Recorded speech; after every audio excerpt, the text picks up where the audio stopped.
নমস্কার বন্ধুরা, welcome back to my channel. আজ আমি আপনাদের সাথে শেয়ার করব শীতের সবজি টমেটো, আলু ও মটরশুঁটি দিয়ে মলা মাছের চচ্চড়ি রেসিপি। আশা করছি আজকের এই রেসিপিটি আপনাদের অনেক ভালো লাগবে। ভিডিওটি ভালো লাগলে লাইক, কমেন্ট এবং শেয়ার করতে ভুলবেন না। আর আমার এই চ্যানেলে নতুন হয়ে থাকলে চ্যানেলটি সাবস্ক্রাইব করে পাশে থাকা বেল আইকনটি বাজিয়ে দিন, যাতে পরবর্তী ভিডিওর নোটিফিকেশান সবার আগে আপনার কাছে যায়। আমার এই চ্যানেলটি সাবস্ক্রাইব করে আমার এই ছোট্ট চ্যানেলটির পাশেই থাকার অনুরোধ রইল।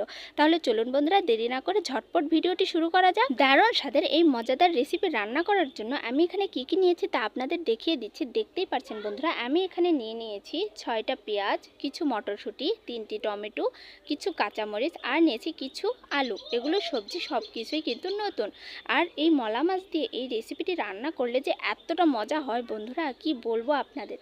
তো বন্ধুরা, দেখতেই পাচ্ছেন আমি এই সবজিগুলো কিভাবে কেটে নিয়েছি, মটরশুঁটিগুলো কিভাবে ছিলে নিয়েছি সেটাও তো দেখতে পেরেছেন। আর এখানে নিয়েছি পেঁয়াজগুলো কুচি কুচি করে, কাঁচামরিচ চেরা, আলুগুলো একবারে ছিলে তারপরে কুচি কুচি করে নিয়েছি, আর টমেটোগুলো আমি 4 ফালা করে কেটে নিয়েছি। রেসিপিটি রান্না করতে হলে এইভাবেই কিন্তু কেটে নিতে হবে সব সবজিগুলো। কথাই বলে তরকারি কাটা দেখতে যদি সুন্দর না হয় সেটা কিন্তু খাইতেও মজা লাগে না, তাই অবশ্যই খুবই সুন্দরভাবে এরকম করে কেটে নেবেন। আর এগুলো খুবই পরিষ্কারভাবে ধুয়েও নিয়েছি। আর এখন আমি দেখিয়ে দিচ্ছি মোয়া মাছগুলো। দেখতেই পাচ্ছেন বন্ধুরা কতটা চকচকে আর কতটা সুন্দর লাগছে এই মলা মাছগুলো দেখতে। ছোট মাছ কিন্তু সচরাচর আমরা সকলেই পছন্দ করি, কিন্তু সহজে পাওয়া যায় না, আর এটা কাটতেও কিন্তু অনেকটা ঝামেলাকর মনে হয়। তো বন্ধুরা, আমি খুবই ভালোভাবে এগুলো কেটে নিয়েছি আর চকচকে করে ধুয়েও নিয়েছি। এখন তো আসল কাজ শুরু। তো তরকারিটি মেখে নেওয়ার জন্য আমি সর্বপ্রথম একটি পাতিল নিয়েছি, আর এই পাতিলের মধ্যে এক এক করে আমি সবগুলো তরকারি দিয়ে দেব। প্রথমেই আমি দিয়ে দিলাম কুচি করে রাখা আলুগুলো, তারপরে দিলাম পেঁয়াজ আর মরিচ। এখন দিয়ে দিচ্ছি স্বাদ মতো লবণ, তারপরে দিয়ে দেবো পরিমাণ মতো হলুদ, আর একটুখানি দিয়ে দেবো সাদা তেল। তরকারিতে যে পরিমাণ তেল দেবো আমি কিন্তু অতখানি তেলই এক্ষুনি একেবারেই দিয়ে দেব। এখন হাত দিয়ে খুবই ভালোভাবে এই আলু, পেঁয়াজ আর মরিচ একসঙ্গে মেখে নিতে হবে। আমি আগেই টমেটো আর মটরশুঁটি দেব না, কারণ ওগুলো যদি আগেই দিই তাহলে আর আলুগুলো খুবই ভালোভাবে মেখে নিতে পারবো না। আলুগুলো এমনভাবে মাখাতে হবে যাতে দেখে মনে হয় অর্ধেক সিদ্ধ হয়ে গিয়েছে এই মাখাতেই। আলুগুলো যখন আমি কেটে নিয়েছিলাম তখন কিন্তু আলুর মধ্যে কোনো জল ছিল না, আর মাখাতেই দেখুন কেমন রস ছেড়ে এসেছে, তার মানে বুঝতে পারবেন যে আলুগুলো খুবই ভালোভাবে মাখা হয়ে গিয়েছে। এখন আমি এর মধ্যে দিয়ে দেবো কেটে রাখা টমেটো আর মটরশুঁটিগুলো। টমেটোগুলো যদি আমি মাখাতে যাই তাহলে কিন্তু গলে যাবে, তাই অবশ্যই টমেটোগুলো না মাখিয়ে হালকা করে নাড়াচাড়া করব, যাতে তরকারির সঙ্গে মটরশুঁটি আর টমেটোগুলো মিশে যায়।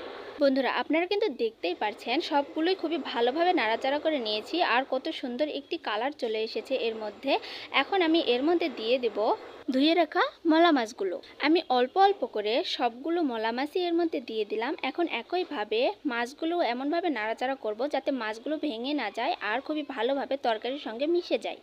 ব্যাস বন্ধুরা, আমার কিন্তু সব কাজই শেষ হয়ে গিয়েছে। এখন শুধু এর মধ্যে অল্প করে জল অ্যাড করলেই হয়ে যাবে আমার তরকারি মাখানো। তরকারিতে জল দেওয়ার সময় লক্ষ্য রাখবেন একেবারে বেশিও যাতে না হয়ে যায় আর একেবারে যাতে কমও না হয়ে যায়। তরকারিটা যাতে রান্নার পরে একেবারে সুন্দর করে সিদ্ধ হয়ে তারপরে মাখা মাখা হয়ে আসে। তো বন্ধুরা, আমি চুলার উপরে পাতিলটি বসিয়ে দিয়ে চুলার আঁচটা একেবারে বাড়িয়ে দেইনি, মিডিয়াম লোতে রেখেছি, আর একটি ঢাকনা দিয়ে ঢেকে দিলাম। এখন বলকটা পর্যন্ত জাল করে নেব। 3 থেকে 4 মিনিট জাল করে নেওয়ার পরে আমি ঢাকনাটি সরিয়ে নিচ্ছি। দেখতেই পাচ্ছেন বন্ধুরা কতটা সুন্দরভাবে বলক চলে এসেছে তরকারিতে। আমি সব তরকারিগুলোই কিন্তু চিকন চিকন করে কেটে নিয়েছি, তাই এটা সিদ্ধ হতেও বেশি টাইম লাগবে না। তো আমি আরও একবার ঢাকনা দিয়ে ঢেকে দিলাম 2 থেকে 3 মিনিটের মতো। 2 থেকে 3 মিনিট পর আমি ঢাকনাটি সরিয়ে নিয়েছি। আমি ঠিক এইভাবে 2 থেকে 3 বারের মতো ঢাকনা দিব, আর একটু পরপর ঢাকনা নামিয়ে রান্না করে নেব তরকারিটি 5 থেকে 10 মিনিটের মতো। আমি ঢাকনাটি সরিয়ে নিয়েছি। এবার শেষবারের মতো আমি আর ঢাকনা দিয়ে ঢেকে দেব না। দেখতেই পাচ্ছেন বন্ধুরা তরকারি থেকে কিন্তু অনেকটাই জল কমে এসেছে। এখন শুধু নুসনি দিয়ে পাতিলটি এইভাবে ঘুরিয়ে ঘুরিয়ে জাল করে নিয়ে জলগুলো শুকিয়ে নিলেই রেডি হয়ে যাবে আমাদের স্পেশাল মটরশুঁটি, আলু, টমেটো ও মলা মাছ দিয়ে চচ্চড়ি রেসিপি।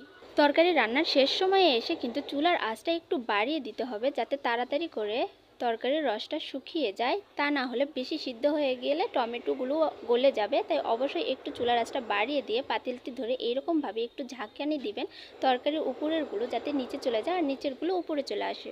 তরকারিটা যদি এইভাবে ঝাঁকানি দিয়ে ঘুরিয়ে ঘুরিয়ে রান্না করেন তাহলে কিন্তু তরকারির ঝোলটাও তাড়াতাড়ি শুকিয়ে আসবে আর তরকারিটা অনেক সুন্দরভাবে মাখা মাখা হয়ে আসবে। বন্ধুরা, আমার কিন্তু তরকারি রান্না করা শেষ হয়ে গিয়েছে, এখন শুধু নামিয়ে নিলেই রেডি। এখন আমি চুলার গ্যাসটা অফ করে দিলাম।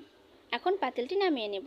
দেখুন বন্ধুরা, দেখতেই পাচ্ছেন আমি তরকারিগুলো সার্ভ করেছি, দেখতেই কতটা সুন্দর লাগছে আর কতটা লোভনীয় হয়েছে। মলা মাছ দিয়ে এই টমেটো আলু আর মটরশুঁটির এই চচ্চড়ি রেসিপিটি দেখে মনে হচ্ছে এক্ষুনি গরম ভাতের সাথে যদি হতো তাহলে এক প্লেট ভাত নিমিষেই শেষ হয়ে যেত। বন্ধুরা, মলা মাছ দিয়ে যদি আপনারা এরকম চচ্চড়ি কখনো না খেয়ে থাকেন তাহলে অবশ্যই আমার এই রেসিপিটি ফলো করে রান্না করে খেয়ে দেখুন, আশা করছি অনেক ভালো লাগবে আর আপনার পরিবারের লোকজনেরও অনেক পছন্দ হবে। তো বন্ধুরা, ভিডিওটি আপনাদের কাছে কেমন লাগলো তা অবশ্যই কমেন্টে জানাবেন। ভিডিওটি শুরু থেকে শেষ পর্যন্ত দেখার জন্য আপনাদের অসংখ্য অসংখ্য ধন্যবাদ। দেখা হচ্ছে পরবর্তী ভিডিওতে এইরকমই কোনো নিত্য নতুন রেসিপি নিয়ে। ততক্ষণ পর্যন্ত ভালো থাকুন, সুস্থ থাকুন।